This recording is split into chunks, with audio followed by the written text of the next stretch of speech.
ஜெபம் டிவி நேயர்களே, இப்போது ஒரு முக்கியமான ஜெப குறிப்பிற்காக நட்சத்திரங்களின் இலக்கத்தை எண்ணுகிறவரிடத்தில் நாம் இணைந்து ஜெபிப்போம்.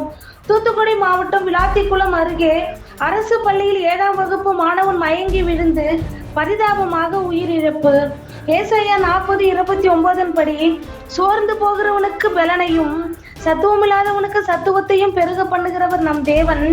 பள்ளியில் மயங்கி விழுந்து உயிரிழந்த சிறுவனின் பெற்றோருக்கு தேவன் பலனையும் சோர்ந்து போகாமல் சத்துவத்தையும் கொடுக்கும்படியாகவும், இது போன்ற உயிரிழப்புகள் ஏற்படாமல் இருக்கவும், உயிரிழப்புகளை ஏற்படுத்துகிற ஆவிகளை முற்றிலுமாக கடிந்து நாம் பாரத்தோடு ஜெபிப்போம்.